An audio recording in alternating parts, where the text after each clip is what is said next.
calf puller. Once in a while, a cow has a hard time having that baby calf. And so to get the calf puller out, tie the cable around the calf's leg and jack the calf out of the cow. You get a few tons of pressure on there, that calf comes right out, no problem. One day, this farmer was out pulling a calf. It was a breech birth. The back feet are coming out first. Not good, but hey, it happens once in a while.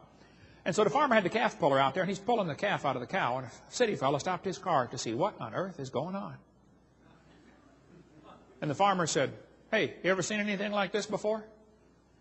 The city fellow said, "No, sir, I ain't never seen nothing like this." The farmer said, "You got any questions?" The city fellow said, "Yes, sir, I have one question." The farmer said, "Let's hear it." The city fellow said, "How fast do you figure that calf was going when it ran into that cow?" No, we're not separating the wreck here, fellas. You know, two people can look at the same thing, and one of them gets the wrong idea of what he's looking at. The Bible warned us that was going to happen. 2 Peter chapter 3, knowing this first, there shall come in the last days scoffers. Did you know there are people that scoff at the Bible? I deal with them on a regular basis. I attract them like a lightning rod. And the Bible says they're going to walk after their own lust. See, the reason some people don't like the Bible is because of their lust, not because of their science. They don't like that book because it chaps their hide. I tell them, you better get some Vaseline, man. You're going to need it because you're going to be judged by that book, whether you like it or not. Well, the scoffers in the last days, the Bible says they're going to say, where is the promise of his coming? For since the fathers fell asleep, all things continue as they were. Boy, that's an important phrase. Peter told us in the last days, the scoffers would say, the way things are happening now is the way they've always been happening. Long, slow, gradual processes. Uniformitarianism. The Bible says the scoffers will be willingly ignorant. Willingly ignorant. In the Greek, that means dumb on purpose. They're willingly ignorant of how God made the heavens and the earth. We covered that on video number 2, why it's heavens, plural. And how the earth was overflowed with water and perished. The scoffers are willingly ignorant of the flood. We'll cover lots more about the flood on videotape number 6. What caused the flood, anyway, and what damage it did to this planet. Well, one of the scoffers in the last days was a guy named James Hutton.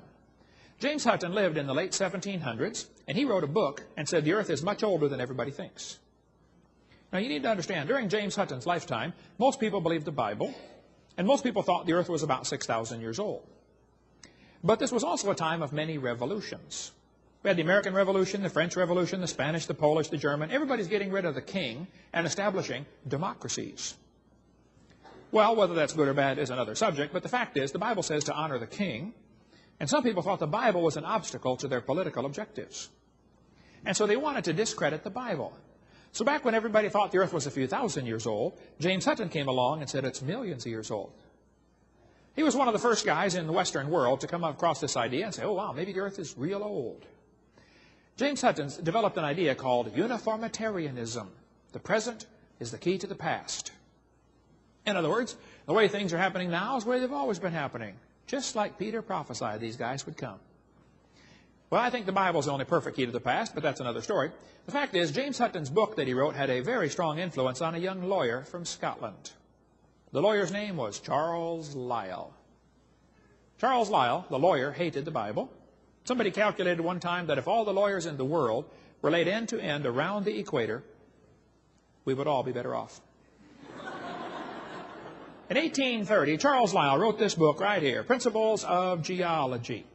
Here on this book, you can see his hatred for the Bible kind of ooze off every page. This guy really did not like the Bible.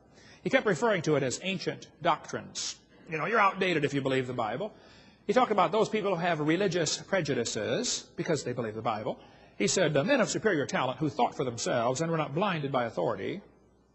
I mean, you can just skim through it for yourself and you'll see he didn't like the Bible. Charles Lyell said his goal was to free the science from Moses. What do you suppose he meant by that? You see, people who read what Moses wrote will feel that God made the world in 6 days and the flood formed most of the geology of the world. Noah's flood messed up the real estate big time. And if people believe the book that Moses wrote, they're going to think that coal, oil, natural gas formed from the flood when things got buried. And they're going to think the canyons formed as the water ran off from the flood. Lyell didn't like that idea. He wanted people to believe the earth is millions of years old. Charles Lyell, in this book, building on the work of a couple other guys, he developed the idea that each layer of the earth is a different age. And he invented what we call today the geologic column. How many have ever heard of the geologic column before? He divided the earth up into layers, and they gave each one a name, an age, and an index fossil. Maybe you saw the movie Jurassic Park, named after the Jurassic layer. Each layer was given a name, and they told everybody how old it was. Now, this was done in 1830, long before there ever was carbon dating, potassium-argon dating, rubidium-strontium dating, lead-208, lead-206, uranium-235, uranium-238. None of those existed. This was all done based on the assumption that each layer is a different age. They made up the whole thing out of the clear blue sky. Now, it's a fact the earth has many layers of rock. No question. That's a fact, folks. How'd they get there? Well, there are two interpretations. The evolutionist will say the layers form slowly over millions of years, and each one is a different age. The Bible-believing Christian says, oh no, these layers are all from the flood in the days of Noah. You can get a jar of dirt, shake it up, set it down. It'll settle into layers for you in a few minutes.